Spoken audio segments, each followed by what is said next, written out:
जैसे ही बारिश का मौसम होता है या फिर मौसम बदलता है, पता है क्या परेशानी आती है? सबसे पहले हाथ पैर टूटने लग जाते हैं, रात को नींद नहीं पूरी होती है, दिन में वो थके थके से रहते हैं, या फिर नींद ही आती रहती है, या कईयों को नींद आती ही नहीं है।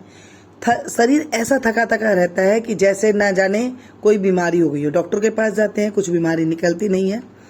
शरीर में ऐसे कौन सी कमी हो जाती है जिसकी वजह से ये प्रॉब्लम आने के साथ साथ पेट की गड़बड़ाहट भी हो जाती है? क्योंकि नमी का मौसम होता है ना, तो इसमें गड़बड़ाहट भी हो जाती है। ज़्यादा अगर हम तीखा खा लेते हैं तो हमें परेशानी हो जाती है।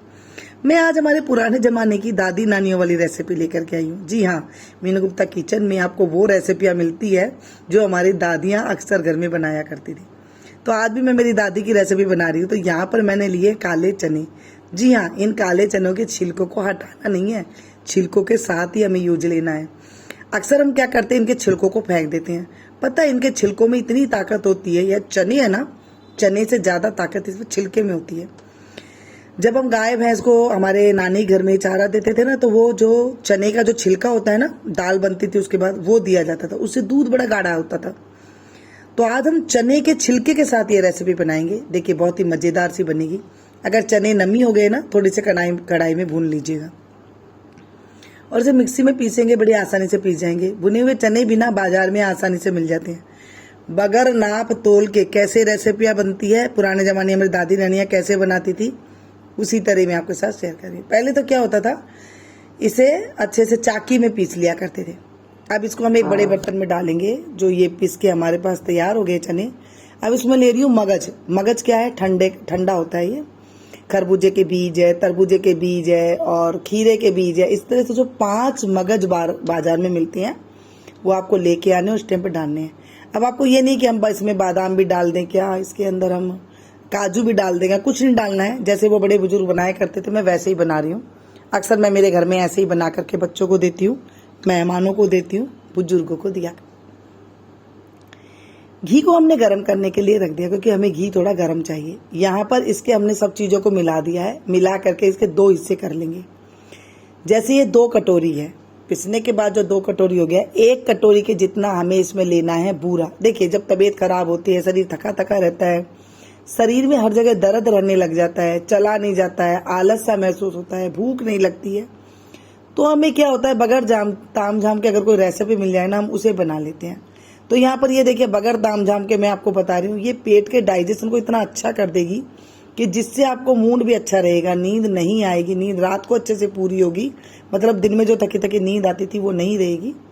और बच्चों का माइंड इतना स्फूर्तिवान होगा, तो आप देख के हैरान रह जाएंगे और इसे बार बार बनाना पसंद करेंगे। अच्छा जी, चलिए जी, यहाँ पर हम क्या करेंगे, सारी चीज़ को मिक्स करके इसमें हम घी डालेंगे। जो हमने घी गर्म कर लिया था ना, वो हमें डालेंगे और चम्मच से मिला देंगे। ज़्यादा गर्म हो गया घी तो इसे चम्मच से मिला दीजिए, नहीं तो ना आप क्या करें, इसे हाथ से ही मिला लीजिएगा, क्योंकि गुनगुना घी है। और मिला करके इसे अच्छे से मसलना है, ऐसे नहीं करना है।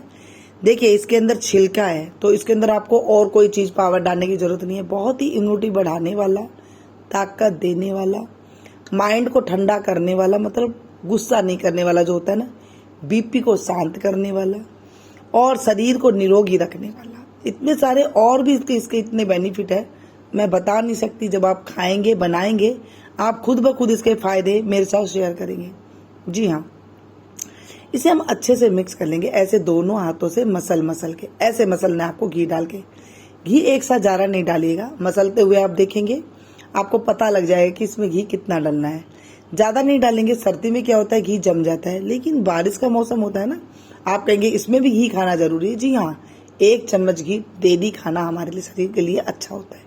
अब इसको अच्छे से हमने मिक्स कर लिया। अब इसे ना हम लड्डू बांध के देखेंगे इसका ना। अब देखिए ऐसे तो ये ठीक लग रहा है, अगर आपको चूरमे की तरह खाना है इसको, मतलब ऐसे ही पंजीरी की तरह खाना है, तो आप इसे ऐसे ही रख सकते हैं, ऐसे भी खा सकते हैं। लेकिन बच्चे ना ऐसे खाना पसंद नहीं करते हैं।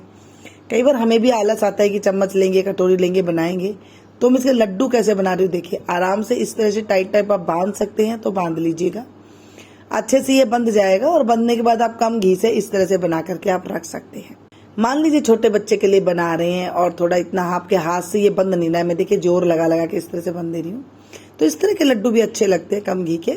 और ये जो लड्डू है, इसकी खास बात पता क्या है, ये आपके गले में चिपकेगा नहीं, अटकेगा नहीं, और बहुत ही ज़्यादा भूख बढ़ाने वाला ये लड्डू बनके आपके तैयार हो जाएगा। देखिए यहाँ पर मैंने थोड़ा सा 2 चम्मच के करीब घी और डाला और इसे मिक्स कर रही हूँ। बहुत अच्छे से मिक्स हो रहा है, फाइबर से भरपूर है और शरीर को तंदुरुस्त रखने वाला ऐसी रेसिपी मैं आपके साथ शेयर कर रही हूँ जो हमारी दादी नानियाँ क्या करती थी, अक्सर घरों में इसे बना करके पूरा डब्बा भर के रखती थी।